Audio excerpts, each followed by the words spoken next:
রাইসা সিপায়াত অনেক মজা করতেছে দেখেন। এটা হচ্ছে আমাদের গোবরা রেল স্টেশন।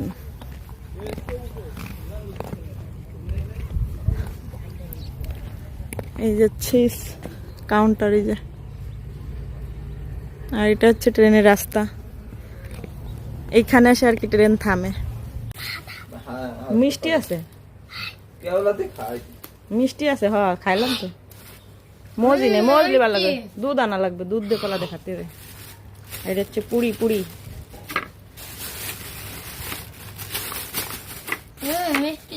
পুরি সিঙ্গারা।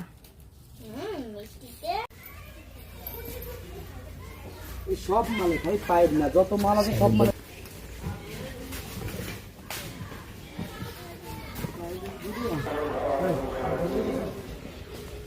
মালিক বাড়ি করতে যে হাঁপাই পড়ছে। হ্যালো ভিউয়ার্স, আসসালামু আলাইকুম, welcome back to my channel. কেমন আছেন সবাই? আশা করছি যে যেখানে আছেন অনেক অনেক ভালো আছেন। আলহামদুলিল্লাহ আমিও আমার ফ্যামিলি নিয়ে অনেকটা ভালো আছি।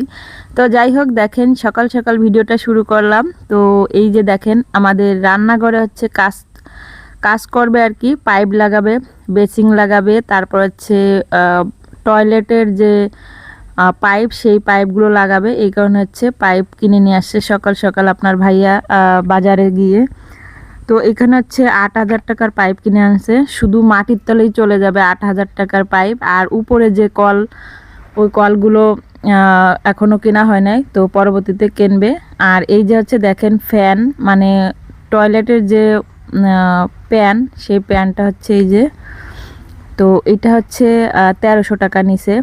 আর অন্য পাইপ টাইপ সব মিলে হচ্ছে 8,000 টাকা নিছে। তো দেখেন এখন হচ্ছে এই যে ঢালাইয়ের কাজ চলতেছে আমাদের রান্নাঘরে। তো এই যে দেখেন এটা হচ্ছে বাথরুম, এটা হচ্ছে এমনি যে কমোড সেটা বসবে, আর এটা হচ্ছে হাই কমোড বসবে। আর ওইটা হচ্ছে আপনার গোসল করার পানি সব ওইখান থেকে যাবে। তার সাইডে হচ্ছে আপনার বেসিং হবে। তো এক টয়লেটের ভিতর হচ্ছে সব কিছু আর কি। তো গোসলখানার বাথরুম একসাথেই হবে। এই যে এটা হচ্ছে বেসিংয়ের পাইপ এখানে রাখছে, আর এইখানেই হবে হচ্ছে আমাদের বেসিং।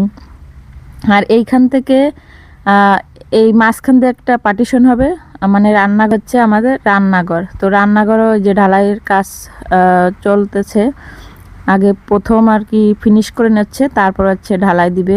তো এই যে দেখেন ঢালাইয়ের কাজের জন্য সব কিছু রেডি করে রাখছে, ইট খোয়া বালু সব মিশাই রাখছে। এখন হচ্ছে এখান থেকে নিয়ে তারপর হচ্ছে রান্নাঘরে দিবে।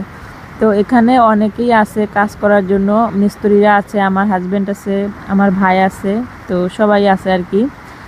তো যাই হোক বন্ধুরা, দেখেন এদিকে হচ্ছে অফ ক্যামেরায় আমি মুরগিটা কেটে নিলাম, ভালো করে কেটে পরিষ্কার করে নিছি। এখন হচ্ছে ছোট ছোট করে প্যাকেট করে রাখতেছি, কারণ হচ্ছে আমরা বাসায় মানুষ অল্প, আপনার ভাইয়াকে নিয়ে 4 জন মানুষ আমরা।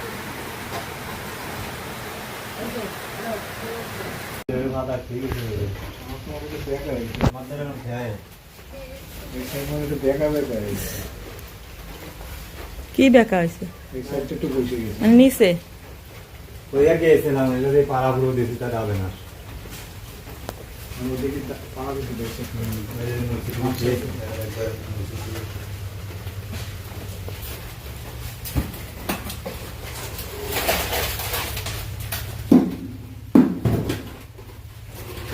প্লাস্টার যখন করবি কোনো জায়গার সাইডে হাত যেন না।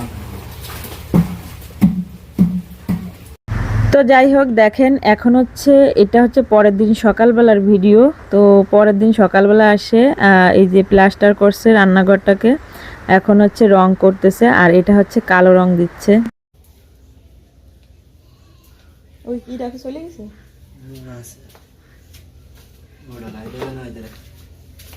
তুই এধারে করবি,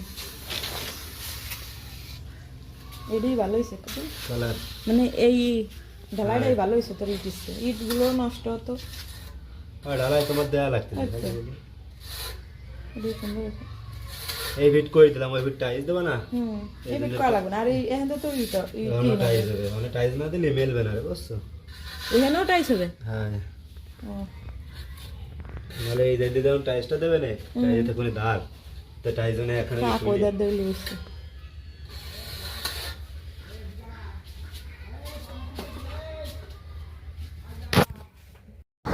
তো যাই হোক বন্ধুরা, দেখেন রান্নাঘরের কাজ কমপ্লিট। এখন হচ্ছে চলে আসছে বাইরে যে ট্যাঙ্কির যে হাউসটার হচ্ছে প্লাস্টার করতেছে। তারপর হচ্ছে এখানে ট্যাঙ্কি রাখবো। আর এই সিমেন্ট বালি অনেক নরম হয়ে গেছে, পড়ে যাচ্ছে। তো বন্ধুরা, আমার এই ছোট্ট ভিডিওটা আপনাদের কাছে কেমন লাগছে অবশ্যই কমেন্টে জানাবেন। ভালো লাগলে লাইক, কমেন্ট, শেয়ার এবং সাবস্ক্রাইব করে আমার পাশে থাকবেন। আল্লাহ হাফেজ, আসসালামু আলাইকুম।